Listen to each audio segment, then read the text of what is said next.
के लोनावाला के ऊपर बैठे हैं, घाटी के ऊपर, हमें बचाने की क्या जरूरत है। लेकिन गुरु ने बोला है तो चलो पुकार लेते हैं। स्वामी जी कहते थे ये सोच के पुकारिए कि आप गड्ढे में हैं, अधम लोक में, अधम से उत्तम में जाना है, तो पुकार जो होती है वो असली है। तो इसलिए ओंकार जैसा अंदर से निकले वो अच्छा है। और मान लीजिए बैट्समैन खेलता है, अगर वो यही सोचता रहे कि बॉल यहाँ आएगी मैं यहाँ मार दूंगा, बॉल यहाँ से आएगी पीछे मारूंगा, तो सोचने में वो मार ही नहीं पाता। मारने के लिए बस बॉल है और हिट कर देना है। तो स्वामी जी कहते थे श्वास प्रश्वास नियंत्रित करके प्राणायाम के द्वारा फिर जो ओंकार अंदर से आता है उसमें विचार नहीं करना होता कि माँ दुखना तीखना, वरना माँ पर ही ध्यान चला गया तो क्यों कर रही भूल जाता। एक होता है भाव से, एक होता है भाव मंत्र, एक होता है वैदिक मंत्र।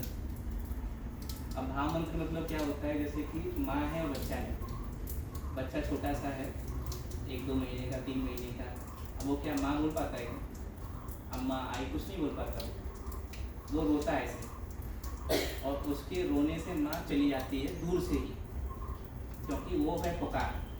अब वही बच्चा धीरे धीरे बड़ा हो गया, थोड़ा होशियार हो गया, पढ़ लिख गया, उसके बाद नए नए शब्द सीख गया, मदर बोलने लगा, मम्मी अम्मा, नए नए शब्द हो गए, मॉम हो गया आजकल। लेकिन फिर भी माँ नहीं आती, कुछ बताए कि नाटक कर रहा है। तो छोटे बच्चे की पुकार वो सुन लेती है, बड़े की नहीं सुनती, इसलिए से कुछ छुपाए कुछ भाव। और बाल्य भावे नियमाति ब्रह्म ज्ञानी सोचे थे, गीता में हर जगह स्पष्ट है, भाव है तो सब है।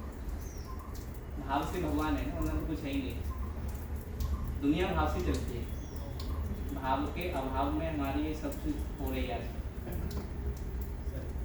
तो स्वामी जी का वो देखिएगा, अगर आपको उत्पत्ति जाएंगे क्या लेकिन मैं हमेशा कहता हूँ कि अगर आप केवल धाम में आए तो कुछ चीज़ लेके जाइए, क्योंकि स्वामी जी की जो एक धरोहर है उन्होंने अपना जो खोद के निकाला है।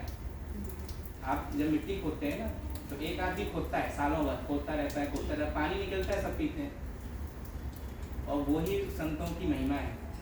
खोद के वो तो निकल के बेचारे शरीर पूरा हो गया, लेकिन जो निकला अब दुनिया उससे तृप्त हो रही। तो आप आए तो आप भी एक आध मुँह देखे जाइए, वो देखिएगा मिले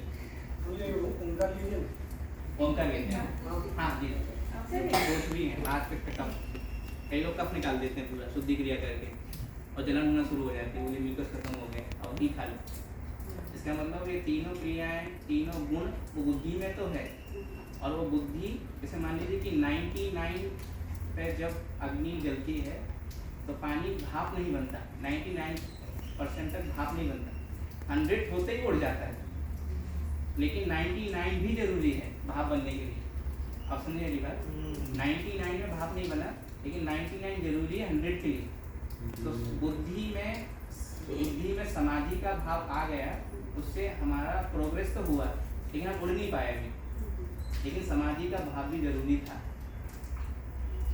समाधि का मतलब इतना है कि आपकी बुद्धि अब सम हो गई, अब आप तैयार हो गए उसको समझने के लिए। एक मैं उदाहरण देता हूँ, शायद थोड़ा कॉन्सेप्ट थोड़ा जटिल है। देखिए मान लीजिए कुछ चीज़ें होती हैं सहायक और कुछ समय के बाद हो जाती है बाधक, साथ में बाधक हो जाता है।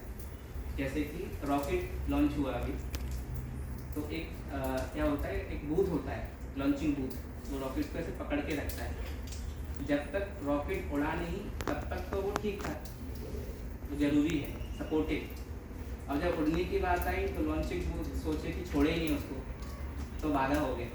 मतलब जो सपोर्टिव था, जो सहायक था, वो बाधा बन गया, फिर उड़ ही नहीं दिया उसने। अब समझिए मेरी बात, साधक ही बाधक बन गया, परिस्थिति बदल गई तो बाधा हो गया, परिस्थिति वो थी तो सहायक था। तो जब तक हमको बुद्धि में अगर विकार है तो समाधि है सहायक, आपके विकारों को दूर कर देगी, चित्तस्य समाधान समाधि सब कुछ समान कर देगी। लेकिन जब आप समाधि को प्राप्त करके अब केवल की ओर जाना है तो वो हो गई बाधा। आप बुद्धि की उधन में लगे रहेंगे, आप हर एक चीज़ को जानने में लगे रहेंगे, अच्छे से बुरे से, पूरा आप गए और आप सोचने लग गए तोड़ मरोड़ के, क्योंकि आपके बुद्धि की परिपक्वता है। कैवल्य में जाना है तो उसको छोड़ना पड़ता है, जो त्रिगुणातीत है त्रिगुण को भी छोड़ना पड़ेगा। तो समाधि के बाद ही भक्ति किए थे क्या?